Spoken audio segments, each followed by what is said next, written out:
We're just pieces on the board. Even a pawn can take down a king.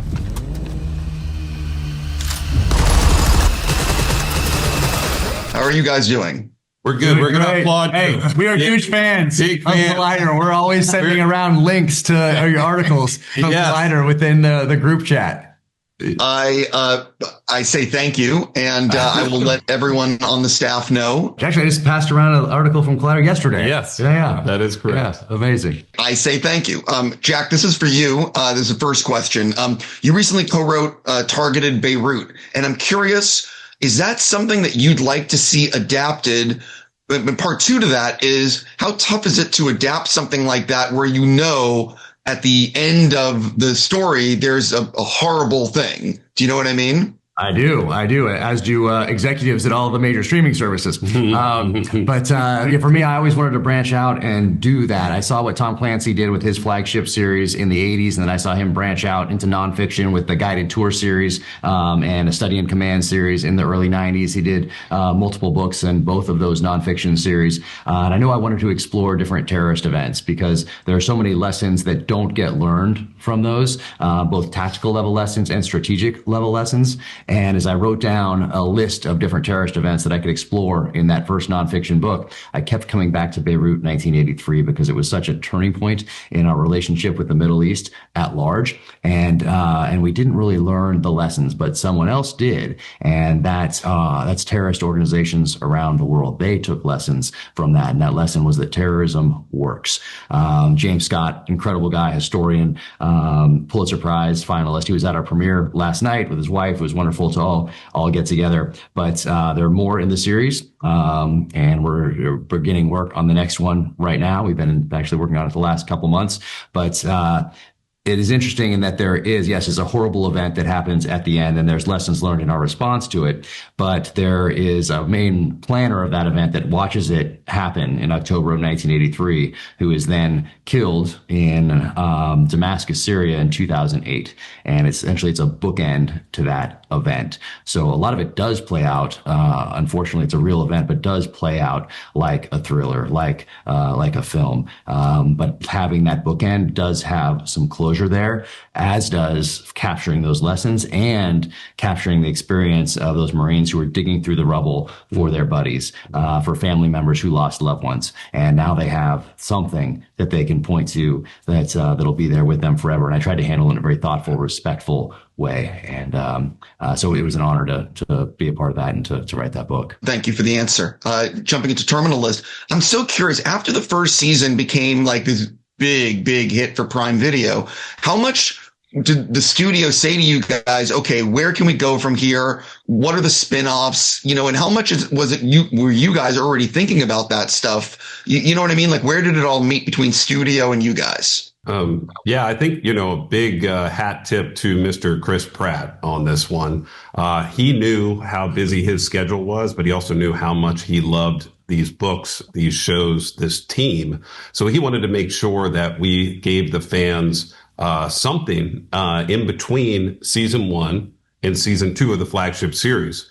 We started talking about expanding the universe, a kind of 10-year plan of building out these characters based on Jack's books. And the first person that came to mind was Ben Edwards. Taylor had brought so much humanity to that role in season 1, and everybody was debating the ending of season 1 and whether or not Ben deserved his fate. And we realized exploring how and why Ben made those choices, where he started from, what he went through to get there, would make an incredible TV series. So we pitched that to Amazon, and they said, run with it. Where are you already thinking about? I have to ask this. Are you already thinking about like Dark Wolf season 2? Or is it something that's not even on your mind yet? Yes, please. It's been on our mind for quite some time. We already shot it, guys.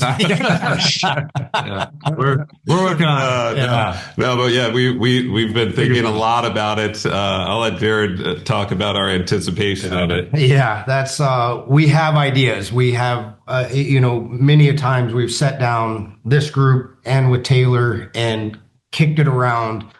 If we are able to do that second season, which hopefully we are, what it looks like. And we can't tell you right now, but it's cool. It's got some ideas. And it's something that hasn't been seen before. Just know that. I like that tease. Obviously, I'm a fan of Terminal List as well, the flagship show. I actually don't know. Are you still filming? Like, what's the status of season 2? What can you tease fans? Oh, it's looking good. If I can tease that, I'll tell you what. We're in the middle of filming it right now, and I'll let Dave take over here in a moment. But the visuals that we have from this second season of the Terminal List, True Believer, are just stunning. And I think every time, like with the books, I try to make each one better than the last. Same thing. It's just in life. You want to take the lessons from yesterday and apply them to today. The SEAL teams, you want to be a better operator today, a better leader today than you were yesterday. Same thing with these shows. We want each one to grow, to get better, take the lessons learned from the past ones, apply them to the ones we're currently working on, and to move this thing forward, but to make every one better than the last. And I think we're on track. Yeah, one of the great things about Jack's novels also is that, that first book is this really deep, dark, psychological revenge thriller inside the military action genre. And then James Reese goes into an incredible globe-trotting espionage genre that I think we all grew up loving. And so we really, between season 1 of The Terminalist and season 2 of The Terminalist, we bounce into this massive global theater.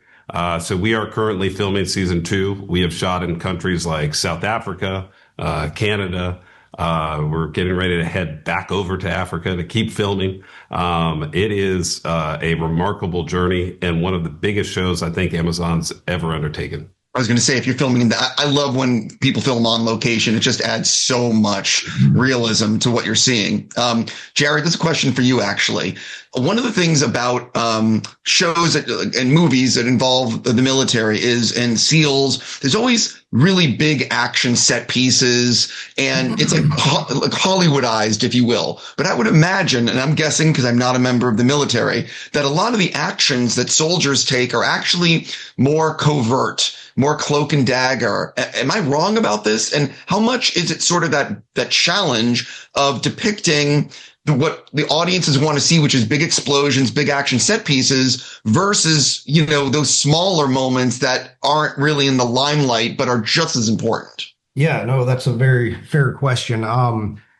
Being a SEAL, I can speak to that a little bit more than other units and branches in the military, but in the SEAL teams, we can either be a sledgehammer or a scalpel, and get in there and quietly and do what we need to do, or come in hard and, wake the neighborhood type of mission. And so we try to explore both sides of that, both the first season and in Dark Wolf, of going in easy, doing the work and getting out, or, going in hard and, just seeing kind of the presence of the skill sets that our operators have, and going what we call hard in the paint, and really just seeing it. And so it's just that balance, right? It's that balance of being able to choose the tactic, but inside of either one of those tactics, it's always the fine points of the authenticity of showing everything from weapon reloads to press checks to, all those fine details we have to get right